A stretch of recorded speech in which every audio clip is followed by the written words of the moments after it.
Hi, it's James here from the Sprinkled Donut Forge in Moscow, Texas. And this video is in response to a challenge that has been issued by Master Peter Collins, a fellow YouTuber and blacksmith. And he wants us all, as blacksmiths, to show him our racks. I know, it sounds kind of awkward, but he means our tong racks. And explain our tongs and what we use them for.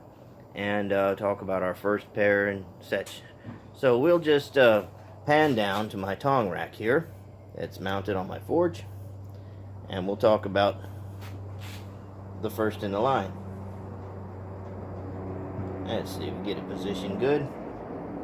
Okay, well, I've got a small variety of tongs here. Most of them I have made.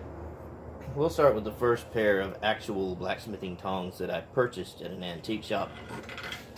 They're flat jaws, and they're very well constructed. It's got the hollow type rivet like you would see in a wheelwright's shop. But the way the boss is constructed is very sturdy, and I have yet to replicate this style of tong. But and the handles are very comfortable. They've got some age on them, but they've still got appreciable spring. These are my go-to for a lot of stuff, but things tend to walk side to side, especially if you're holding something up on edge and you hit it, it wants to walk. So that facilitates the need for other types of tongs, such as these boss jaws. Originally the handles were going to be longer, and I constructed these from 2 rail spikes. And they're great for holding blade stock, other flat things, or anything that'll fit in the nib comfortably, and it'll only allow it to walk a little, if at all. And these are about a 1 1/8 inch width. And they're short, but they're sturdy. It's not my best rivet, but these box jaw tongs are definitely a plus to have in your collection. Made from rail spikes. Now, on the subject of rail spikes, I've been smashing the heads into the jaws of these tongs, and I haven't been able to preserve the head for identification as a rail spike. And a lot of art pieces that's required, such as rail spike knives and other items like stake turners and like tying one in a knot, things like that. So I took an old pair of horse hoof nippers, which are a higher carbon steel, so you can't quench these when using them. And I have a video where I made these, and I shared a link to the gentleman's video that I borrowed this idea from to give him credit where credit is due. Let me grab a spike and I'll show you how to engage it. Let's see, when it's not quite so greasy. Alright, here's how it works. You get the spike in there, and you hold it. It's very, very solid. And you can turn it every direction, draw it, whatever needs to be done. Engaging and disengaging them is a little bit fiddly, but you get used to it. That's a great way to make yourself spike head tongs. Just remember, if it's a higher carbon steel like these, you don't want to be quenching it a lot during your work, or they'll become brittle and they can crack with the impact of forging. So let's get on to the next pair. This is another pair of smaller hoof nippers. They were very, very old, and I used a bolt at the time because I was out of rivet stock. And I forged these nippers out straight and created a little round area where I can grab stuff like this 1/2 inch coil spring. It grabs that very nicely, very strong, and it's got enough of a throat to where you can put a slightly bent piece in there and engage it. So they're handy for a lot of stuff. I've had those for a hot minute.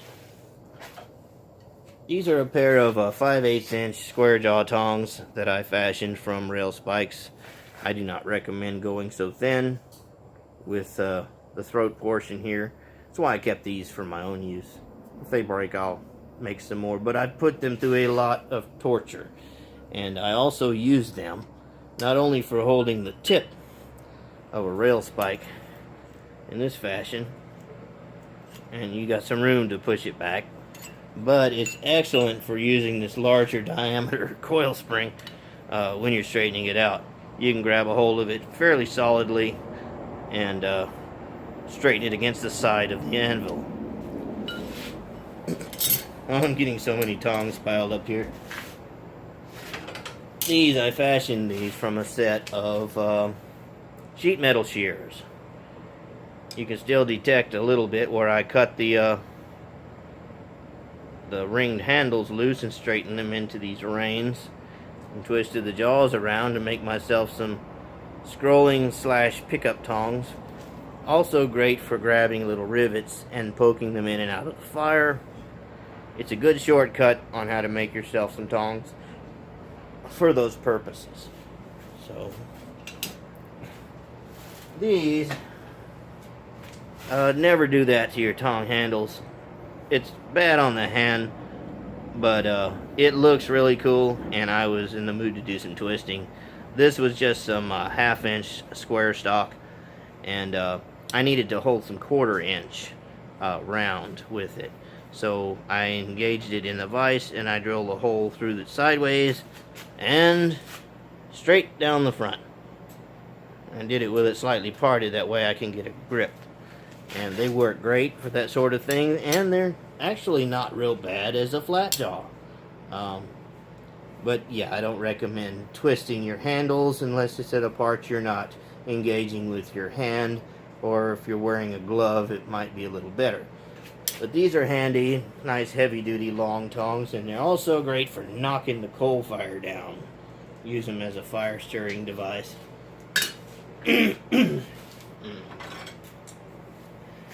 These are a set from rail spikes I've been working on. I considered slotting them and lipping these up for another style of blade jaw tongs. These are actually going to be leaving my collection, going to a blacksmith who needs some tongs.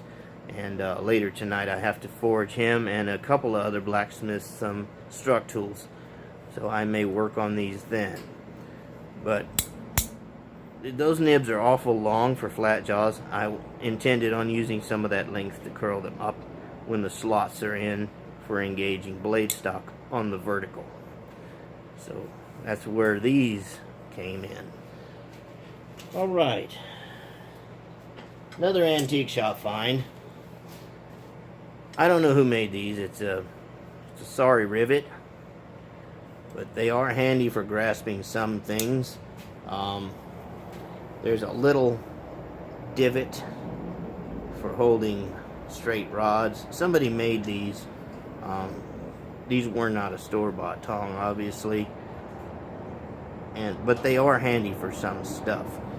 And every now and then it's good. You can reach in the fire and you can grab something like a spike, stir it around, or you can grab them like this, and it does hold that fairly solidly. Just wiggles a little bit if you need to move it. So they're good for grasping a hold of things when all else fails. So I thought it was a well spent $10. I mean, I wouldn't take $10 to do that much hammering. This is actually a pipe wrench. This is an old style pipe wrench with a thumb screw adjustment, and it's good for hanging on to things that are round, especially pipe. That's what it's made for.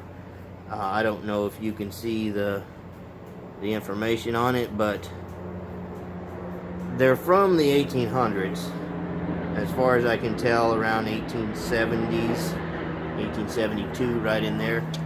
And they're just really cool, and they were gifted to me by a lady who I've given a lot of my work to just so she would have it. And I'm very glad to have those. Very honored to have such a nice old tool in my collection. And these, another antique shop find. These are not blacksmithing tools at all. This is for a boot shop or shoe shop. What it is this will depress the leather outwards to create a little cup for corns and bunions in shoes, and help them be a better fit. So that's what this device is used for. what I use it for is it's wonderful for grabbing things that are concave, like a spoon. You put the concave part in the little circle there, and you can grasp it with the ball in many different positions. So they're a very handy tong to have for certain processes. Excuse me, I'm a little congested today. These are some old pliers I picked up, and one of the reins is made into a flat screwdriver. These are great for like little copper tubing and grabbing faucet valves and things like that, but they're also good for just all around plier purposes in the shop. And if you in a pinch need a screwdriver for something, well, they hang on the rack because they do have their uses. Now, this is another pair of little hoof nippers, and this was made for one particular rail spike. It was a small wrought iron spike, and I needed to be able to grab it to where I could strike a hole in it with my treadle hammer using a handle punch. So I made it to where it would fit that particular spike head, and I haven't yet found another spike that it would fit, because that thing was old and corroded.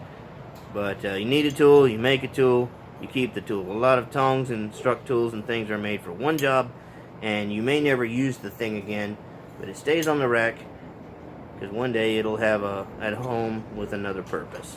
So there it is. These are the longest tongs I have. They have a big nib in them, about 1.5 inches round, and they are about 40 inches long. These are used for when I'm holding a hammerhead and the striker is striking. And it's also used when my fire is super hot and I'm trying to get a big billet in and out of it without scorching all the hair off my knuckles. Which there's not much left there anyway. I'm blacksmith, so they do have their purpose, and I got the bragging rights of having the longest tongs in Moscow, Texas. So I'm thrilled with that. Back to the rack they go. I've had many other tongs that I have fashioned, mostly from rail spikes, and I've gifted them and sold them and horse traded them with other blacksmiths over time. But that is my answer to Peter Collins's Show Me Your Rack challenge. So as part of this, I am going to challenge another blacksmith to show me your rack. James Davis from County Line Forge, show us your rack. Show us your tongs. Explain them. I know you're a busy man, but we want to see.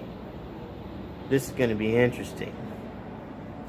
Alright, well that's all I got for this evening, and I'm going to share a link to Peter Collins' channel in the description below, and you can check out his original Show Us Your Rack Challenge video, and give him a like, subscribe, and just check it out.